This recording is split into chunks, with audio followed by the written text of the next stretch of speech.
Obrigado por nos acompanhar nesta transmissão do culto a Deus na Primeira Igreja Batista do Pará. Somos uma igreja que expõe a palavra de Deus e cremos que a Bíblia é inerrante, infalível e suficiente para nos tornar mais parecidos com Jesus.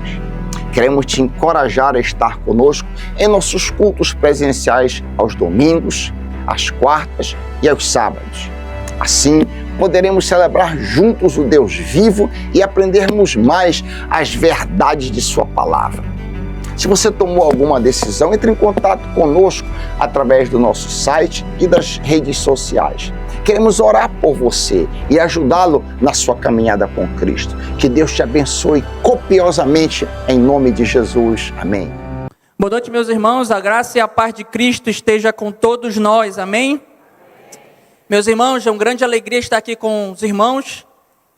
Não sei se você viu aí nas redes sociais, foi divulgado um tema. O pastor Raiker estaria pregando hoje à noite, mas ele teve um pequeno probleminha, então eis-me aqui para ajudá-lo e substituí-lo nessa grande, poderosa e honrosa missão. Então, vamos ouvir a voz do Senhor. Abra aí a sua palavra, a sua Bíblia comigo. 2 aos Coríntios, capítulo 4. 2 aos Coríntios, capítulo 4. Nós vamos ler os versículos 16 a 18, os mesmos que nós lemos no início deste culto. Estaremos nos aprofundando mais um pouco agora na palavra do Senhor aqui. 2 Coríntios, capítulo 4, versículo 16 a 18. Eu leio aqui na Ara, você me acompanha aí na sua tradução. Diz o seguinte: por isso não desanimamos. Pelo contrário, mesmo que o nosso homem exterior se corrompa, contudo o nosso homem interior se renova de dia em dia, porque a nossa leve e momentânea tribulação produz para nós eterno peso de glória acima de toda comparação, não atentando nós nas coisas que se veem, mas nas que não se veem, porque as que se veem são temporais, e as que não se veem são eternas. Vamos orar mais uma vez ao Senhor? Pai, muito obrigado, Senhor, pelo privilégio de estarmos aqui nesta noite, pelo privilégio, Senhor, de podermos ouvir a Tua voz, Senhor. Que maravilha, ó Pai, é termos esse Deus tão maravilhoso, infinito, eterno, mas pessoal, Senhor, que está conosco, presente em nós. Por isso, venha aplicar, Senhor, neste momento a Tua palavra, abrir os nossos ouvidos, nossos olhos, a nossa mente, para que consigamos aprender mais sobre Ti e nos ajude a praticar também. Tudo isso nós oramos, no nome santo de Jesus. Amém. Alguns anos após a escrita e o envio da primeira carta aos Coríntios, que você conhece, uma crise se instaurou ali na igreja de Corinto. Essa crise, ela começa com a chegada de falsos mestres, de homens que se intitulavam apóstolos de Cristo. Chegaram ali, começaram a se envolver naquela igreja e começaram a ir contra os ensinos e o ministério de Paulo. Até chegando um ponto em que o próprio apóstolo Paulo vai olhar para esses homens e chamá-los de falsos apóstolos, obreiros enganosos. Nós vamos ver, você vê isso melhor dizendo lá no capítulo 11, versículo 13 aqui dessa carta. Esses homens, eles provavelmente eram mestres judaizantes, e para criar ali um ambiente em que eles pudessem ensinar o seu falso evangelho, eles começaram a atacar o caráter do apóstolo Paulo. O objetivo deles era convencer as pessoas ali da igreja de Corinto a trocarem Paulo por eles. E eles faziam isso através do questionamento da autoridade apostólica ali de Paulo. Sabendo disso tudo por meio de Timóteo, Paulo, que estava em Éfeso, decide visitar Corinto. Mas essa visita, Paulo vai dizer que no capítulo 2, versículo 1 de 2 Coríntios, não foi muito boa, tendo acontecido, como ele diz, em tristeza. Ou seja, ela não foi bem sucedida na perspectiva ali daquele homem. Mesmo diante de tudo isso e após essas situações, ele então retorna a Éfeso, de onde escreveu uma carta enérgica, dura àquela igreja, que é conhecida por muitos como a carta severa, a carta pesarosa, que outras pessoas podem chamar, que é anterior, inclusive, aqui a 2 Coríntios, mas pela providência de Deus se perdeu aí ao longo da história. Então, após escrever essa carta, ter visitado e escrito essa carta dura, Paulo se encontra com Tito, outro ali de seus discípulos. Mas agora Tito traz a ele notícias boas a respeito do arrependimento de muitos irmãos ali da igreja de Corinto, que haviam se rebelado contra ele, após receberem essa carta dura que Paulo enviou a eles. E após tudo isso, e dito tudo isso que nós introduzimos aqui falando, chegamos então aqui ao que nós conhecemos como 2 aos Coríntios, uma carta que foi escrita muito provavelmente entre os anos 55 e 57 depois de Cristo, e foi redigida com o objetivo de expressar a alegria e alívio do apóstolo diante do arrependimento, da mudança de coração de muitos daqueles irmãos ali naquela igreja. Essa carta também tinha o objetivo de defender mais uma vez a sua autoridade apostólica, uma vez que aqueles grupos, ainda que em grande parte fossem destruídos, digamos assim, ainda existia um remanescente deles. Ela também foi escrita para exortar os coríntios sobre a arrecadação de recursos que Paulo estava fazendo para levar aos seus irmãos pobres ali da igreja em Jerusalém. E por fim, mas não menos importante, Paulo também escreve essa carta para confrontar aqueles falsos mestres, mostrá-los o verdadeiro e correto ensino do Evangelho. Aqui no capítulo 4, que é o nosso contexto, o contexto da nossa passagem, Paulo, nós vamos ver, ainda está se defendendo dessas acusações levantadas contra ele, e nessa defesa, ele vai apresentar então o glorioso ministério da nova aliança. Ministério esse que tem poder para transformar, mudar a vida de todo homem que crer nessa mensagem, dando vida, justificação e salvação. Então hoje nós aprenderemos que os cristãos, independente das dificuldades, eles não devem desanimar na sua caminhada, mas elevar os seus olhos e fixá-los na esperança eterna.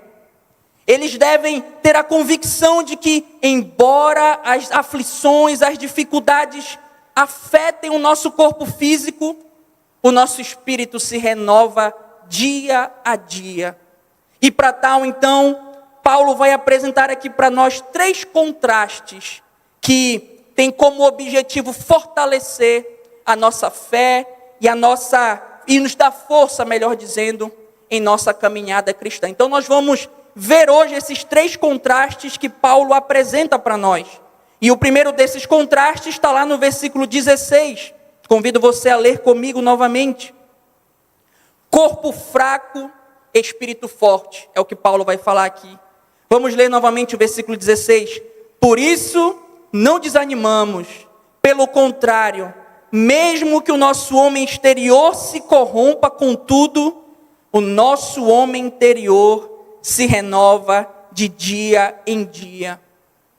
Olhando aqui novamente para o contexto do capítulo 4, nós vemos que do versículo 1 ao versículo 6, Paulo está afirmando que ele não desanima, que ele não desfalece, apesar de toda aquela situação difícil que ele estava vivendo, com aqueles falsos mestres, o caluniando, minando sua autoridade, porque ele entende a grandeza do ministério que havia sido dado a ele.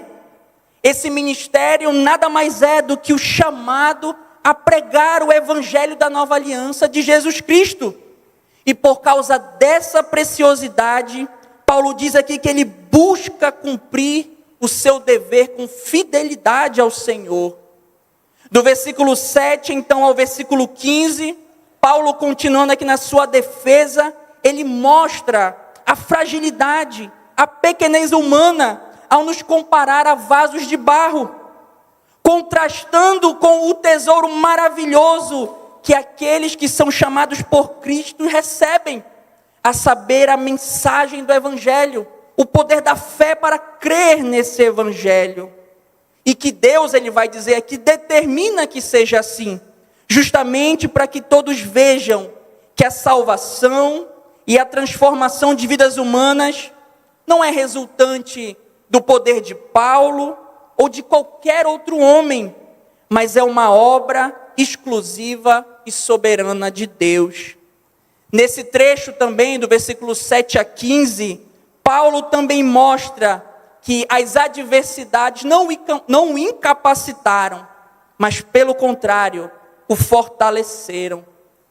E por fim, e diretamente ligado aqui ao versículo 16, Paulo aborda a doutrina da ressurreição dos mortos, demonstrando com isso a certeza que o movia a continuar nessa caminhada que ele estava trilhando, e que ele também desejava que todos os crentes, todos nós, tivéssemos a convicção de que da mesma forma que Deus ressuscitou Jesus Cristo, Ele também ressuscitará todo aquele que crê no nome do seu Filho. Essa é a convicção que Paulo tinha e desejava que os crentes também tivessem. E resumindo tudo isso, e entrando agora então aqui no versículo 16, diante da grandeza do ministério que ele recebeu, pela misericórdia do Senhor de pregar o Evangelho, e a certeza de que da mesma forma que Deus ressuscitou Jesus, Ele vai ressuscitar aqueles que creem em Jesus. Ele diz aqui, ele começa afirmando que não desanimará. Ele mostra que essas convicções lhe motivam a continuar na sua caminhada, apesar dos sofrimentos e das oposições que se levantavam contra ele. E na continuação aqui do versículo 16, nós vemos então o primeiro contraste entre o desgaste do homem exterior e a renovação do homem interior. O homem exterior, aqui no nosso texto, representa o nosso corpo físico. Simultaneamente, o homem interior representa o nosso lado espiritual, o nosso espírito.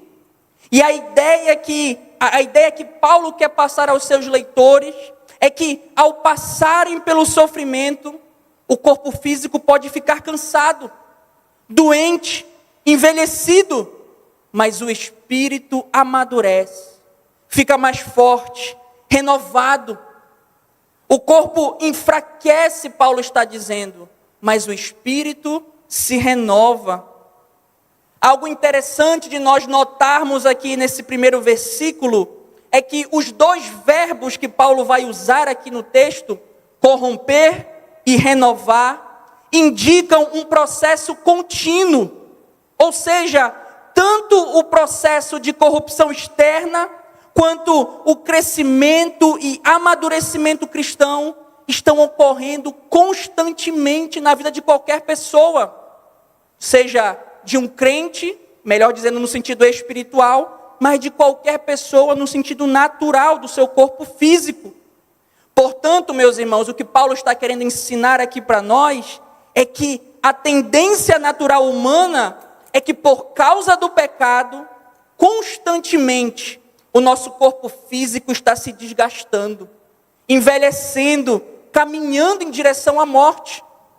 Do mesmo modo, e aqui somente para os cristãos, a tendência do cristão é que sua vida espiritual, a sua comunhão com Deus, a sua santidade esteja se renovando, crescendo, melhorando, e o que ele esteja caminhando para uma vida cada vez mais próxima e plena com o Senhor Jesus.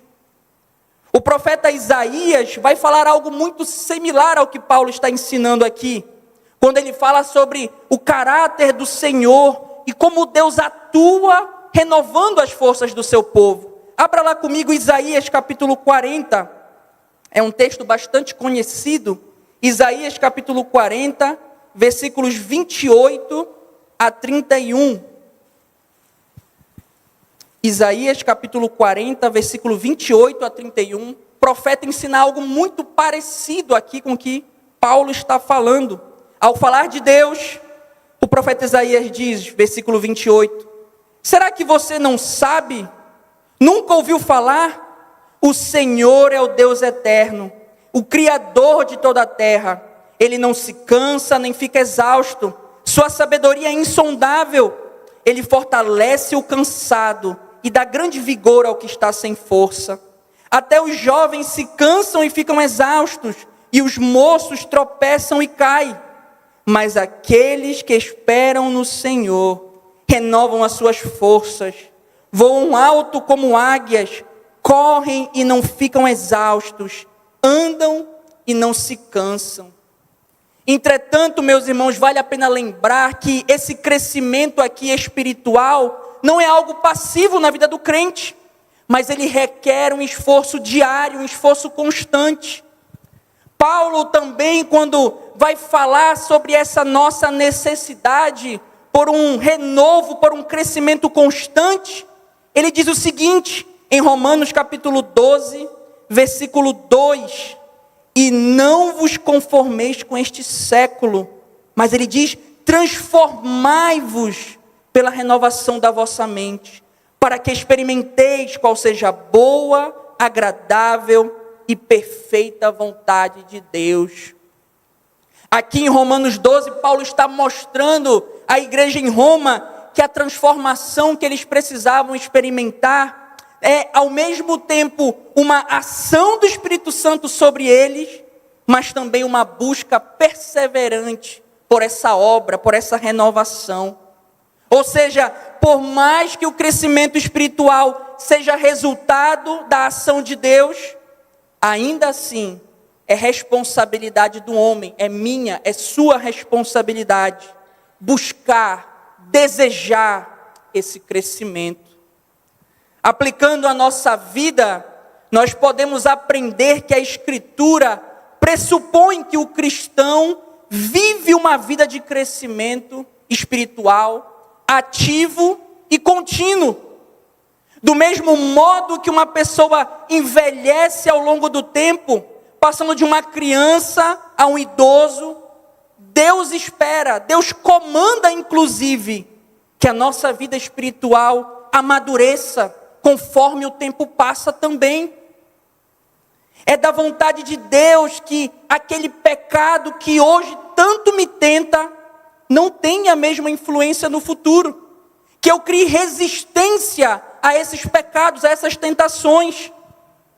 É da vontade de Deus, por exemplo, que a pornografia que hoje talvez escravize a tua vida, não te escravize mais. Que você tenha domínio sobre os seus desejos. É da vontade de Deus que você consiga, que nós consigamos controlar as nossas línguas, para não murmurar quando a situação aperta, quando a dificuldade bate na nossa porta.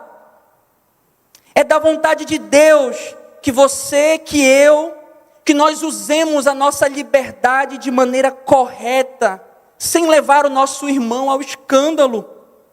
É da vontade de Deus que você tenha controle sobre o seu temperamento, e que isso não te leve a ferir outra pessoa, ou seja, justificativa para fazer algo contra outra pessoa.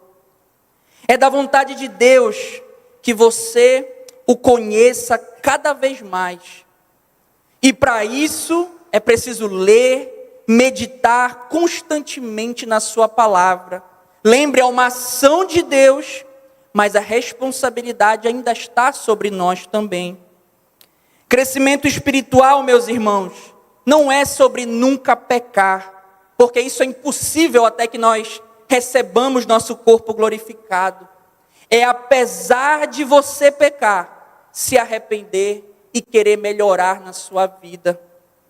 Crescimento espiritual é sobre lutar mais ferozmente contra o pecado, contra aquela tentação que dia a dia pega no meu pé. É viver uma vida reta diante do Senhor. Ou em outras palavras, é crescer em santidade. Crescimento espiritual é crescer em se parecer com Jesus Cristo. Mas aí, diante de tudo isso aqui, fica a pergunta para mim e para você. Quando você olha para a sua vida, você consegue ver algum indício de crescimento espiritual? Você consegue ver vitórias sobre os seus pecados? Ou será que você tem andado estagnado naquilo que você tem sido tentado, caindo e caindo sempre nos mesmos pecados? Se você comparar, isso aqui é um ótimo teste, se você comparar o seu eu de hoje com o seu eu de 1 ano atrás, será que você cresceu? Você melhorou? Você avançou na vida cristã? Será que você está a mesma coisa? Ou pior, até andou para trás espiritualmente falando?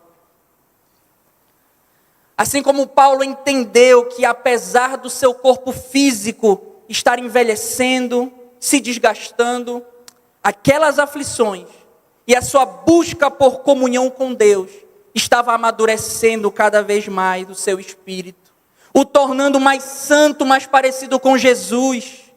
Nós podemos aprender com Ele e ter a nossa convicção renovada que apesar das lutas, apesar das dores, tudo isso, todas essas dificuldades, tem o objetivo de aperfeiçoar o meu e o teu espírito para a glória de Deus.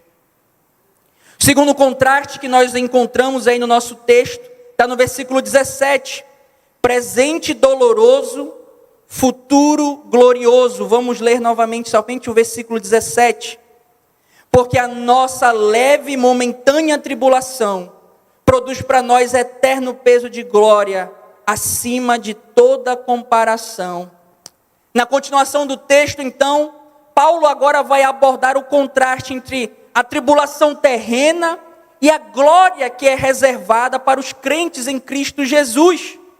E é interessante nós notarmos aqui que quando Paulo fala sobre essas tribulações, ele usa 2 qualificativos. Ele diz que elas são leves e momentâneas. A palavra leve aqui no nosso texto tem no seu sentido original algo insignificante, algo pequeno. Ao mesmo tempo, quando Paulo usa essa palavra aí momentânea, que é traduzido para nós como momentânea, ele quer trazer o sentido de algo imediato, algo fugaz, algo passageiro. Assim, quando Paulo está falando sobre as tribulações que ele enfrentava, que ele sentia, ele trata elas como algo de natureza insignificante, imediatas, muito rápidas, estavam passando ali como algo muito rápido, né? Não tem outra palavra para dizer. Entretanto, o apóstolo só conseguia enxergar as tribulações dessa forma, porque ele tinha uma perspectiva correta da sua vida. Ele tinha, na verdade, diante de todo o seu ser, a perspectiva da eternidade. A realidade, meus irmãos, é que se nós olharmos com os nossos olhos naturais, focados apenas nas coisas dessa vida, as aflições, os problemas que você, que eu passo, parecem pesados, parecem contínuos, parece que nunca vão acabar. Muitas vezes eles parecem invencíveis, duradouros, sem solução. Mas quando nós vemos tudo isso sob a perspectiva da eternidade com Cristo, todos eles são leves e momentâneos. É o que Paulo está deixando claro aqui àqueles irmãos. Agora há choro, há dor, mas no futuro, Deus enxugará dos nossos olhos toda lágrima. Agora a dor esmaga o nosso corpo muitas vezes, aperta o nosso peito, tira o nosso fôlego, mas então a dor não existirá mais. Agora nós gememos sob o peso das preocupações, perdemos o sono, mas então um dia nós entraremos no descanso do Senhor eternamente. Um texto, meus irmãos, que me traz muito consolo quando as lutas estão difíceis demais, quando parece que eu não vou dar conta, é o texto de Apocalipse 21, versículo 1 a 4, se você quiser acompanhar comigo. Apocalipse 21, capítulo 21, versículo 1 a 4. Texto precioso para a minha vida e creio que será para a tua também. Diz o seguinte: João, tendo a visão, ali, Deus dando a visão a João, e ele vê. Então, diz João, viu novos céus e a nova terra, pois o primeiro céu e a primeira terra tinham passado, o mar já não existia. Vi a cidade santa, a nova Jerusalém, que descia dos céus da parte de Deus, preparada como uma noiva adornada para o seu marido. Ouvi uma forte voz que vinha do trono e dizia: agora o tabernáculo de Deus está com os homens, com os quais ele viverá para sempre. Eles serão os seus povos, o próprio Deus estará com eles e será o seu Deus. Ele enxugará dos seus olhos toda lágrima. Não haverá mais morte, nem tristeza, nem choro, nem dor, pois a antiga ordem já passou. Aleluia.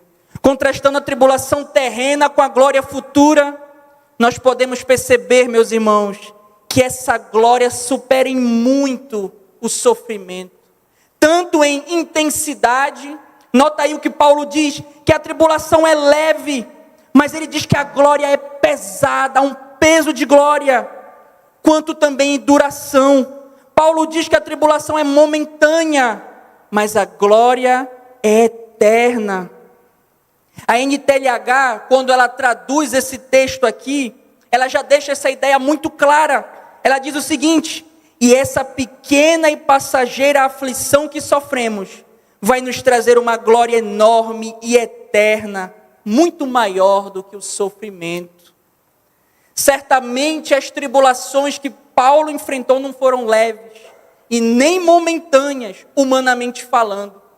Quando você vai lá para o capítulo 11 aqui de 2 Coríntios, versículo 23 a 33, Paulo vai narrar uma lista de sofrimentos que ele experimentou ao longo da sua vida como apóstolo em Cristo. Paulo vai dizer que ele foi preso diversas vezes, 5 vezes recebeu 39 açoites dos judeus, 3 vezes foi golpeado com varas, 1 vez apedrejado, 3 vezes sofreu naufrágio, foi picado por cobra, humilhado, perseguido pelos próprios compatriotas, e a lista é longa, depois você lê aí tudo que Paulo sofreu. O próprio Jesus, quando escolhe Paulo para ser seu discípulo, diz que ele sofreria pelo seu nome. Lá em Atos 9,16, Jesus vai dizer a Ananias: olha, vai lá até Saulo, porque mostrarei a ele o quanto deve sofrer pelo meu nome. Paulo, porém, olha para todas essas dores e as vê como leves e momentâneas. Ele viu tudo isso como aliadas e não como adversárias. E em outra passagem, inclusive, ele vai dizer que as tribulações, longe de nos destruir, elas cooperam para o nosso bem, para a nossa santificação. Porque ele diz aqui, pois elas produzem para nós um eterno peso de glória, acima de toda comparação. E nós, meus irmãos, como nós temos enxergado as lutas pelas quais nós passamos? Será que ao passar por uma dificuldade, a primeira coisa que eu penso é: Deus é mau, Deus não me ama mais, Deus me abandonou, Deus esqueceu de mim? Ou será que nós temos tido o correto entendimento que tudo coopera para a minha santificação? Uma verdade tão batida, mas muito ignorada por nós. Quantas vezes nós já ouvimos isso? E mesmo assim, diante do sofrimento, nós duvidamos ou questionamos a Deus. Hoje nós somos chamados, você e eu, a enxergarmos a tribulação, a dificuldade, as lutas pelas quais passamos, da maneira correta. Seja a tua perseguição ali na faculdade, no teu colégio, no teu trabalho, seja uma doença crônica na tua vida, na vida de um parente teu, seja a instabilidade econômica, desemprego, insegurança crescente.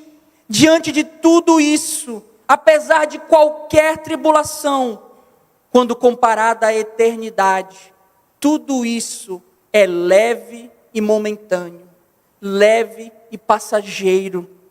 Por isso cabe a nós enxergar as circunstâncias sob a perspectiva correta, a perspectiva da eternidade, daquilo que já está preparado para nós, para que então nós consigamos, quando as coisas fugirem do controle, ou não acontecerem da maneira que você espera, reagir de uma forma coerente das Escrituras, não pecando contra o Senhor, não murmurando, não duvidando, não querendo se afastar da comunhão dos santos na igreja, não andando ansiosos, mas como Paulo, considerando tudo isso leve e momentâneo, tendo fé que isso está produzindo para nós um eterno peso de glória.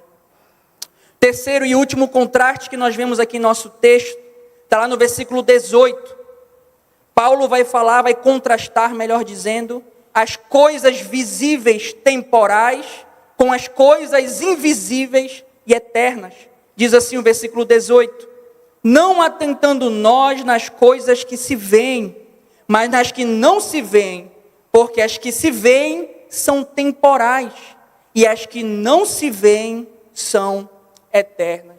Então, encerrando aqui o seu argumento, Paulo no versículo 18 descreve a causa para o pensamento anterior, de que a aflição é momentânea, é insignificante.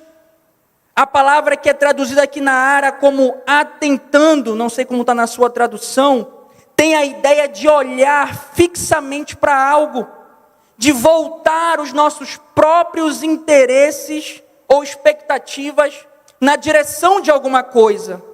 Um exemplo do uso dessa palavra, que talvez melhore a sua compreensão, está lá em Filipenses capítulo 3, versículo 17. Abra comigo aí Filipenses capítulo 3, versículo 17. Paulo vai dizer o seguinte ali para os irmãos em Filipos. Filipenses 3, 17. Irmãos, sede meus imitadores e observai, aqui a palavra, observai os que andam segundo o modelo que tendes em nós. Em outras palavras, Paulo está dizendo, fixem os seus olhos, tenham interesse na vida daqueles que vivem segundo o padrão que eu apresentei a vocês. É o que Paulo está falando aqui em Filipenses. Observai, fixem os seus olhos. Voltando então para o nosso texto, a tradução que a NVI faz, por exemplo, demonstra muito bem o ponto de Paulo aqui nesse versículo. Diz o seguinte na NVI: assim fixamos os olhos, não naquilo que se vê, mas no que não se vê, pois o que se vê é transitório, mas o que não se vê é eterno. Em outras palavras, o que Paulo está falando aqui é que quando nós fixamos os nossos olhos, quando nós focamos a nossa atenção nas coisas invisíveis e eternas, nós conseguimos minimizar o impacto das dificuldades na nossa vida. Mas ao mesmo tempo nós conseguimos também maximizar o valor da glória eterna. O que Paulo quer trazer à mente daqueles crentes em Cristo, ali na igreja de Corinto, é que nós não vivemos pelo que nós enxergamos, mas nós vivemos pela fé. E a fé é a certeza de que a nossa cidade, o nosso destino final, não é aqui nessa terra. A fé, meus irmãos, é a convicção de que a nossa pátria está no céu. E de que apesar das dificuldades que o povo de Deus enfrente nessa jornada, ele não pode perder de vista o fato de que eles não pertencem a esse mundo. Eles estão aqui de passagem rumo a uma cidade produzida, preparada por Deus. A fé, ela não se apega às glórias da terra, porque ela vê, ela entende um mundo superior a esse. E quando Paulo fala isso, ele não está aqui sendo um platonista da vida, que divide o mundo em dois andares, o espiritual que é bom e o material que é ruim. Não, Paulo não está fazendo isso. A ideia de Paulo aqui é diferenciar o material que é terreno, que é passageiro, mas o celestial, que é eterno. As coisas que nós vemos passam, mas aquilo que nós enxergamos pela fé, isso aí nunca passará, será eterno. E nesse mesmo sentido nós podemos lembrar do exemplo de Abraão, que não se encantou ali com a planície de Sodoma, com a terra de Canaã, por onde ele peregrinava, porque, vai dizer lá Hebreus, ele esperava uma cidade superior. Olha aí Hebreus capítulo 11, versículo 9 e 10 comigo. Hebreus capítulo 11, versículos 9 e 10. Depois nós vamos pular para o 26 e 27. Hebreus capítulo 11, 9 e 10 vai falar de Abraão. Pela fé, Abraão peregrinou na terra prometida, como se estivesse em terra estranha. Viveu em tendas, bem como Isaque e Jacó, co-herdeiros da mesma promessa, pois ele esperava a cidade que tem alicerces, cujo arquiteto e edificador é Deus. Ainda aqui em Hebreus 11, ele vai apresentar o exemplo de Moisés, lá no versículo 26 e 27. Olha o que é dito sobre Moisés. Por amor de Cristo, Moisés considerou sua desonra uma riqueza maior do que os tesouros do Egito, porque contemplava a sua recompensa. Pela fé saiu do Egito, não temendo a ira do rei, e perseverou, porque via aquele que é invisível. Essa é a fé que movia os heróis da fé, e essa é a fé que deve haver em nós também. Uma aplicação clara e direta para nós desse texto aqui, é que as coisas que se veem não são o alvo da nossa existência. No contexto aqui da escrita da carta de Paulo, essas coisas que se veem seriam as realidades das dificuldades, as tribulações, as provações que ele estava passando no seu ministério. Entretanto, eles eram elementos secundários ali da sua vida. O seu objetivo maior não eram as coisas que se veem, mas era aquilo que não se vê com os olhos físicos, ou seja, a glória de Cristo, as bênçãos eternas, celestiais que vêm de Deus. De modo semelhante, meus irmãos, quantos de nós não estão sofrendo, ou passam por sofrimentos que muitas vezes parecem infindáveis, e naquele momento ali, quando você está sofrendo, você começa a fixar os seus olhos só naquilo que você está passando, e aí piora tudo. Parece que a sua vida toda se resume naquela situação, se resume naquele problema, naquela luta. Por um outro lado, um outro extremo, nós temos pessoas que vivem uma vida que se resume a aproveitar tudo aquilo que elas veem, a ganhar dinheiro, a ter uma família perfeita, ter vários títulos acadêmicos, ter status, ser reconhecido, ter bens materiais, viajar muito, que não é problema nada uma dessas coisas, mas talvez o ponto aqui é que você esteja assim hoje, em um desses extremos. Talvez você esteja passando uma dificuldade tão grande, que parece que sua vida gira em torno, ou é feita só para experimentar aquilo. Mas talvez você, de outro lado, possa estar vivendo uma vida buscando somente as coisas dessa terra, fixando os seus olhos apenas naquilo que você vê.